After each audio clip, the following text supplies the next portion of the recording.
you can't have the same genealogy because they don't match up. So what religion has done, and I believe till about 2 weeks ago, is that Luke is Miriam's genealogy, and Matthew, or Matityahu, is whose? Joseph's genealogy. Correct? Isn't that what we've learned, many of us? Yes. Now I want to go to Matityahu, and I'm going, well, no, before I do that, go with me to 2nd Shmuel. Let me set the table. 2nd Shmuel 7:14. 2nd Shmuel 7:14. Yahweh, speaking through the prophet, says this to David, to King Melech David. 2nd Shmuel 7:12.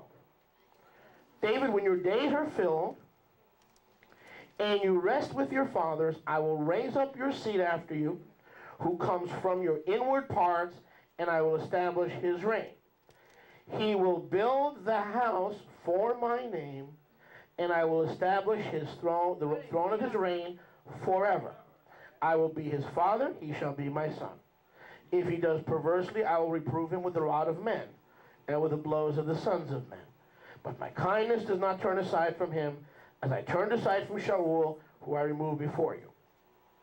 Your house and your reign will be steadfast forever before you. Your throne is established forever. Now, how many sons did David have? How many main sons that the scripture talks about? Solomon, Shlomo. He had others, but how many main ones the scripture talks about? Shlomo and Nathan. Yeah? I'm sorry. Yes, correct. All right, correct. But who was the promised one? Was it Absalom? Was it Shlomo? It was Shlomo. How do we know? Look here in verse 14. How do we know? Verse 13. It is the one who will build the house for my name. The one who builds the house is the one I'm putting on your throne. And the one who builds the house will be on the throne, and it is that throne, the throne of Solomon, that will be forever and established forever. It doesn't say it could be either son. It doesn't say if Solomon misbehaves, even though he builds my house, because of the Christian movement, I will allow them to switch it to Nathan. Right. Hello? Come on. Doesn't say that. Hello? It says, my throne, my kingdom will be established on Solomon's throne forever. He will rule in your stead. He will build my house, and I will establish his throne forever. Go back to Luke. Romans 1:3. Yeshua was born of the seed of David. Really? Well, let's go back. Back to Luke chapter 3. Baruch Hashem Yahweh. So who was David's other son? Was not David a son of was not Nathan a son of David? Yes. Hello? Yes. What does it say in Luke 3:31? Was not Nathan a son of David? Okay. But Yahweh said in 2nd Shmuel 7:14 and in 1 Melachim 1:29 and 30 that the throne would be established through Shlomo, not through Nathan. So the Christian Messiah cannot inherit the throne of David through Nathan. Impossible. Unless you want to rewrite Scripture.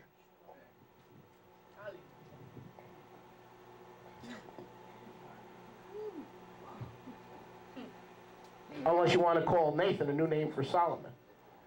Or Solomon also known as Nathan. Sorry, it doesn't work that way. Okay, so in other words, something's happening here, and no one can inherit no one. Turn to your neighbor and say no one. Nobody can inherit the throne through Nathan. It must go through Shlomo. Are we on? We're on. Are we going? We're going. We're going. Now, Matityahu needs to be addressed. We're on the bus. Now go to Matityahu.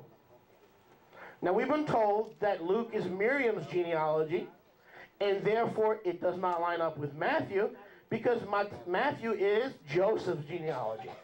Okay? The reason the names change from David to Yeshua is because Luke, we've been told, is Miriam's genealogy, and Matityahu is Joseph's genealogy. Well, before we get to that, now why is this so important? You'll see. Okay? Because there's a lost generation here. But before we get to that, I'll be reading from the Restoration Scriptures. Okay, these are my notes. Just to give an example what it'll look like when you get a hold of it. Here's the top. Tons of notes on the bottom. Running commentary. All the scriptures with a running commentary. Okay? Wow. Tov, tov, tov. Whoa, whoa. Baruch Hashem Yahweh. Everything I'm sharing with you now is going to be right in the Restoration Scriptures. Baruch Hashem Yahweh. Okay. Now I want to take a look at Matityahu's genealogy. And I want to find solutions in the Aramaic. Because in the Greek, we've got problems. And I'm going to show you what the problems are. How many translations are based on the Greek? How many English translations do you have or have you heard of that are based on the Greek? Every one of them. Every single one. How about the scriptures? On the Greek. According to the scriptures that you now have in your hand from South Africa. Sorry, Stefania. The scriptures that you now have, Yeshua cannot be Moshiach. Now let's continue. Now first I want to bring your attention. To verse 5. Salmon begot Boaz, Matthew 1:5. Salmon begot Boaz of Rachav. Boaz begot Oved of Ruth. I want to bring to your attention, Ruth was not Jewish. She became an Israelite even though she was a Moabite.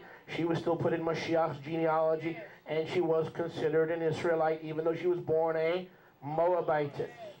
Further, I want to bring your attention to verse 6. Shlomo was begotten by David and by the wife of Uriah, and the wife of Uriah was Bathsheba, and Uriah was a Hittite, yet his wife Bathsheba is considered a Yisraelite, as seeing that Uriah was in David's army. Was Uriah in David's army? But he was a Hittite. He wasn't Jewish, but he was an Israelite because he had joined the people of Israel. Throughout Mashiach's genealogy, you're going to see many people who weren't Jewish. Now, the way I figure it, if you don't have to be Jewish to be part of Yeshua's Yisraelite genealogy, you don't have to be Jewish today to be part of Israel. But it doesn't stop there. Let's continue. Doesn't stop there.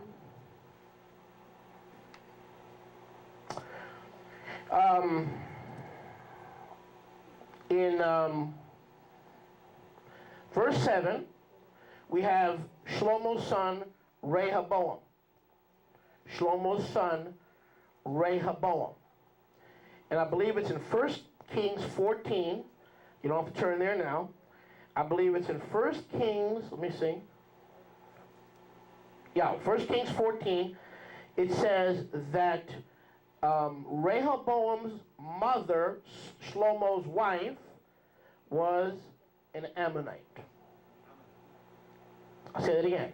Now, we look at Rehoboam as being Jewish. Why? He was the king over the house of Judah, and therefore Jeroboam in the north was an Ephraimite, but we think Rehoboam was what? Jewish, because he was the king over the house, the southern house of Judah. But wrong. His mother was an Ammonite.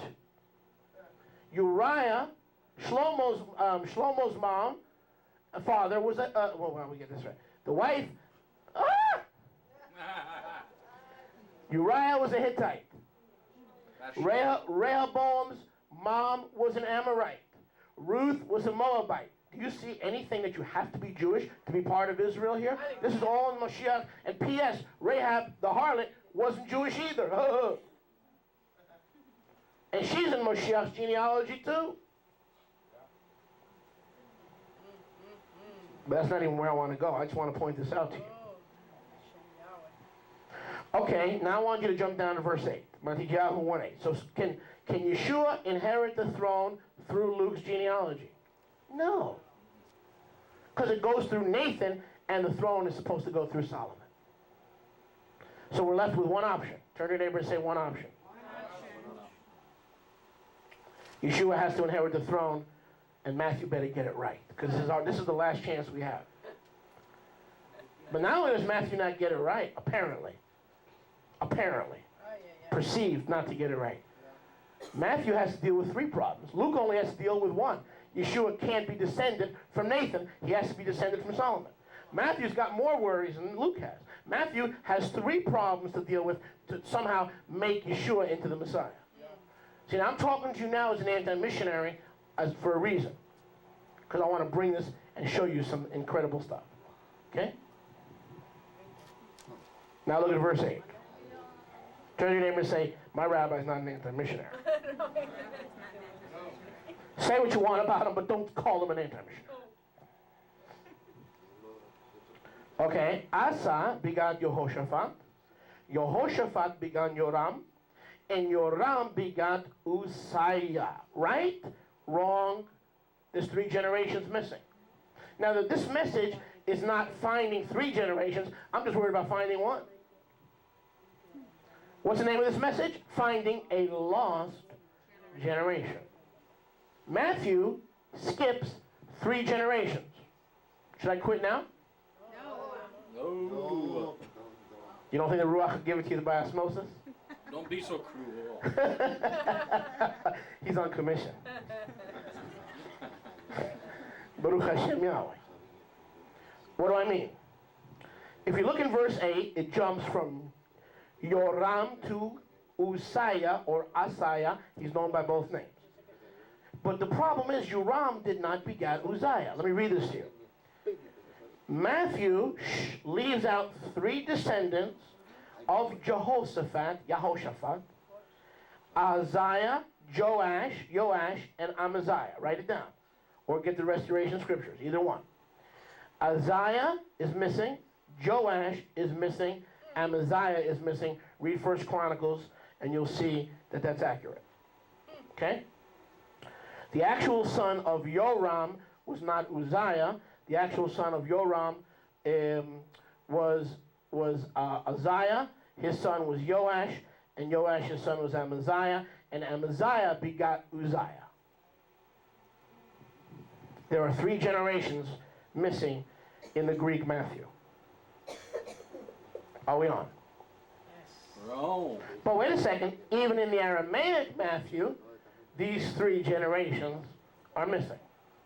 Now remember, we just blew Luke out of the water because Nathan didn't sit in David's stead, and Nathan didn't build the house of Yahweh in Jerusalem. Who did?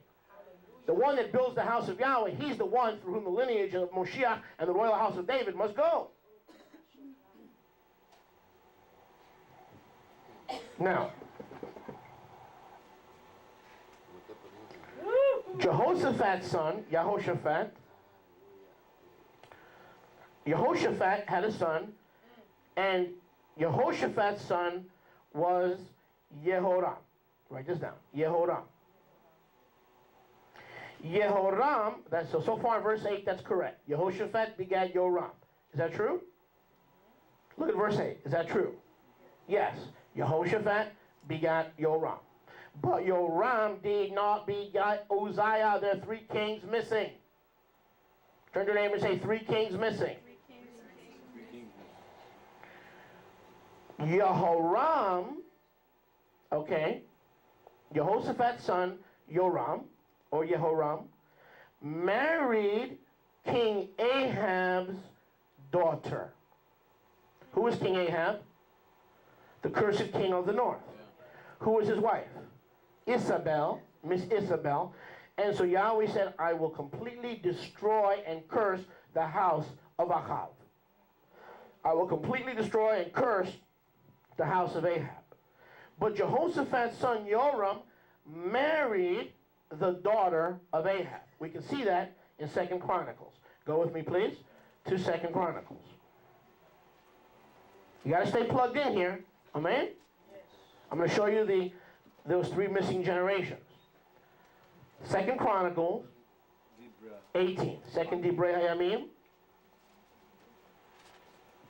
18:1. Yehoshaphat, who is Yehoshaphat? The king of Yehudah, the king of Judah. he had great riches, 18:1, and esteem, and he aligned himself with Ahab by marriage. Hello? What did Jehoshaphat's son do? Jehoshaphat's son was Joram, and he married Ahab's daughter. He associated himself with Ahab by marriage. That was cursed blood. The house of Ahab was under a divine curse. So what did King Joram do by marrying Ahab's daughter? He took cursed blood, the house of Ahab, and brought it into the royal line of David, into the royal line of Moshiach. Do we see that? Yep. Okay, we see that. Now I want you to jump down further to 2 Chronicles, 2 Divrei Hayamim, 21:1. 21:1. And Jehoshaphat slept with his fathers, was buried in the city of David. Jehoram his son reigned in his place. Now jump down to verse 4. When Jehoram had risen up over the reign of his father and made himself strong, he slew all his brothers with a sword, also the other heads of Israel. Jehoram was 32 years old when he began to reign. He reigned 8 years in Jerusalem. And verse 6, 2 Chronicles 21:6, he walked in the way of the sovereigns of Ephraim, as the house of Ahab had done. Why? For he had the daughter of Ahab as a wife, and therefore did evil in the eyes of Yahweh.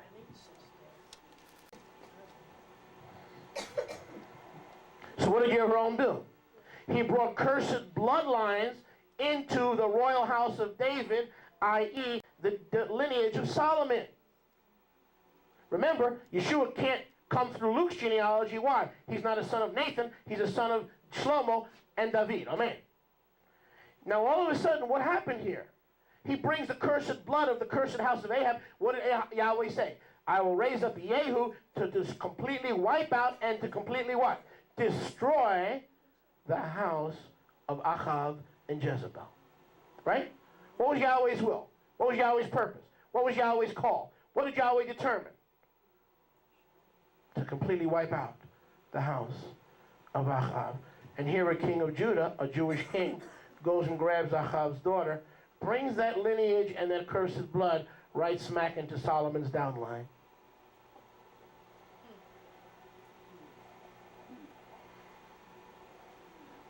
Baruch Hashem Yahweh.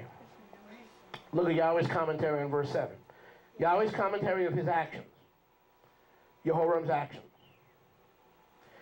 However, Yahweh would not destroy the house of David. Look at me. Wonder why? He should have. He could have. He was supposed to. He was bound to. He was under obligation to. He was covenanted to. He was contracted to.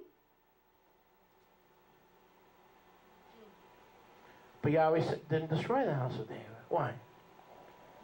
Because of the covenant he made with David, 2 Chronicles 21:7. And since he had promised to leave David even one single lamp, but a lamp to him and his sons all his days. So here we have the principle, listen, look at me. Here we have the principle of Yahweh destroying a house and yet having mercy on the house. By right, he should have ended the royal lineage of David and the royal house of Judah, and Moshiach couldn't be born from Solomon's seed. He said, but because of my greater promise to David, I will not destroy. I'll leave him a light. I'll leave him a lamp. I'll leave him a testimony. I cannot go back and return on the covenant I made with David. Does this make sense? Amen. Now go back to Matthew. So Matthew's got more problems than Luke. So far the anti-missionaries are looking pretty good, huh? Huh? So far they're looking pretty, sitting pretty in Beantown. Anti-missionaries 3, Yeshua 0. Right, so far. Baruch Hashem Yahweh. But now watch. While Yahweh did not curse the entire house of Yehudah, he did curse the house of Achav, and by marrying into the house of Achav, Jehoram brought cursed bloodlines into Solomon's downlines. As such, Now listen, Yahweh cursed 3 generations of the union between Jehoram and Ahab's daughter. Not the entire lineage, because he told David he would never do that. He told David, you'll never lack a man to sit before me on the throne of David, ruling and reigning over Israel. If he destroyed and brought judgment on the entire house of David for the actions of Jehoram, marrying the daughter of Ahab, Moshiach, yours, mine, his, any Moshiach could never be born, because the house of Judah would bring cursing into the house of David. Now we just read in Matthew 1:8, it says Jehoram begot Uzziah. No, he did not. Between First Chronicles, you can look it up. Between Jehoram and Uzziah were 3 generations, and they're missing in Matthew. Okay, so here's Matthew's first problem. Problema numero uno.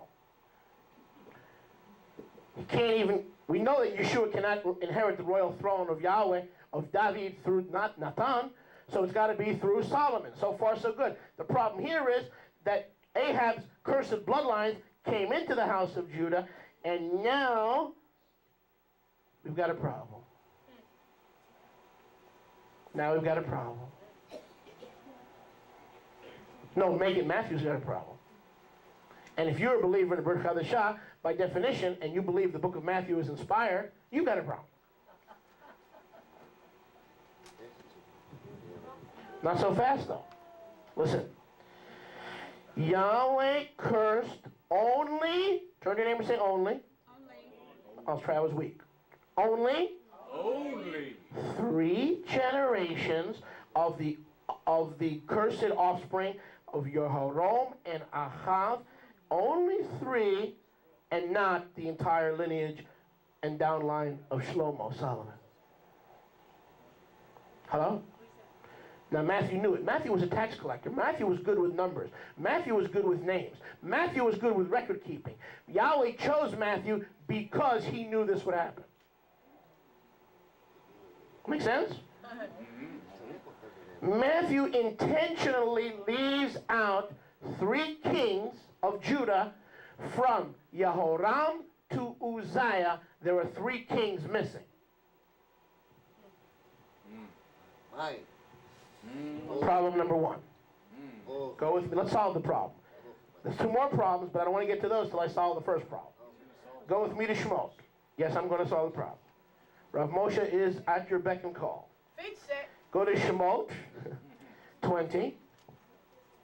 Shemot. Does anyone join? Yes. I am. Yeah. Shemot 20 and verse 4. Shemot 20 and verse 4. Baruch Hashem Yahweh. Okay. Right here in the 10 Commandments,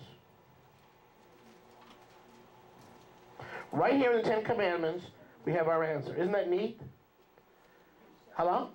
Hallelujah. Right here. Aren't you glad the Torah is not nailed to the tree? Because if the Torah was nailed to the tree, we couldn't go to Exodus for the answers. We'd have to go to Matthew for the answers to Matthew, and the answers to the problems in Matthew, we couldn't go back to Matthew to find the solutions to the problems in Matthew, because we wouldn't have the Torah. After all, much of religion teaches that the Torah has been nailed to the cross, so we couldn't go to the Torah for answers. We'd be in left field on the street corner holding a cup in front of the Salvation Army headquarters, screaming, "Vertaken Bankis, I got no answer." Aren't you glad the Torah hasn't been nailed to the cross, Abraham? Because if it was, we couldn't use that as a source to find out what Matthew's really doing. How could a mathematician, a skilled accountant, who's skilled in the sitting of taxes and collection of taxes and accumulation of revenue, how could he possibly not read First Chronicles and grossly, erroneously overlook 3 generations? Yes. What happened? Mm-hmm. What happened there? Now, let me assure you, Yahweh chose the right dude. We're hungry. Oy. Matityahu knew what we need to know, which was Shemot 25. You do not bow down to idols, serve them from the house of Ahab or any other house. For our Yahweh or Elohim am jealous El. visiting the crookedness of the Avot fathers on the children, only to the third and fourth generation of those who hate me. Ahab hated me. Jehoram married Ahab's daughter. I won't curse the entire house of David, for Moshiach, he that must come, shall come, and will come. I'm only going to curse 3 generations. Past that, I'll bring chesed. Matthew, knowing that those 3 generations were cursed, purposely left them out of Matthew chapter 1, verse 8. Oh, Hallelujah. Oh, Matthew, knowing Exodus 25, that Yahweh only brings curse to the third and fourth generation of those like Ahab in the house of Ahab who hate him, ended that curse. And Matthew, knowing that those 3 kings between Jehoram and Uzziah were under a curse, that curse was lifted in the person of Uzziah. wow. So the next person to be listed is Uzziah, who was no longer, he was removed from the curse, because the curse only lasted, according to Exodus 25, to the third generation of those who hate Yahweh. hallelujah. Oh, this is clear. Oh, Hallelujah. Now, but that wasn't the message. The message is fine, it gets worse. So we got one problem solved. Oh, 3 to 1. Okay, because here are the names of the 3 kings, by the way, if you want to do some homework, that are missing from Matthew's genealogy. Ahaziah, Joash, who began to rule, by the way, when he was 6 years old in Jerusalem, and Amaziah. Those are the 3 kings missing. Ahaziah, Joash, and Amaziah. Okay? Okay. So now listen. While these 3 kings are listed in 1 Chronicles and elsewhere, they are listed, but they cannot be considered ancestors of Moshiach because they were under the curse of the intermarriage of Jehoram with the daughter of Ahab. And listen, had Matthew included Ahaziah, Joash, and Amaziah, he would have been laughed to scorn by most Jews of his generation, and we know Matthew was written primarily to reach the house of Judah.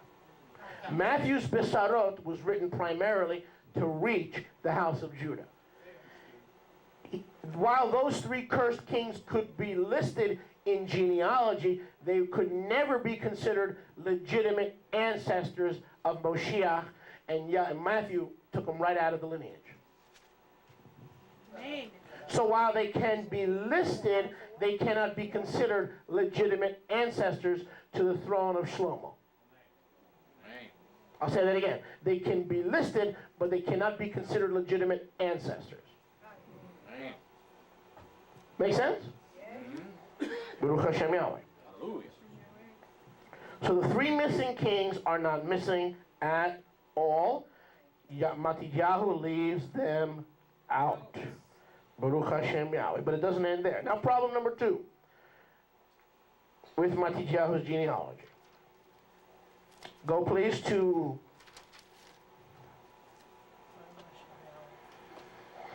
verse 11. This is going to get even more interesting.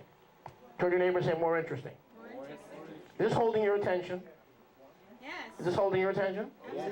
Baruch Hashem Yahweh. Now look here in Matityahu, Matthew 1. Matthew 1:11. Yoshiyahu begat Yokaniah or Yokanya or Koniah, better known as Yokoniah. Now, didn't we just determine Yeshua or any of them, or the real Mashiach, must come through Solomon, Melech Shlomo? But we had 3 cursed kings, so Yahweh says, I won't remove the lamb from the house of David for David my servant. I'll keep covenant to David my servant. And so Yahweh ends that curse after the 3rd king, 3rd generation. But here's another problem. The anti-missionaries say Matthew's gospel is a joke because Yeshua, as it says here in Matthew 1:11, came through Jeconiah. Yakonia. How does it read in the scriptures? Anybody read that for me? How do you pronounce his name from the scriptures? Yekonia.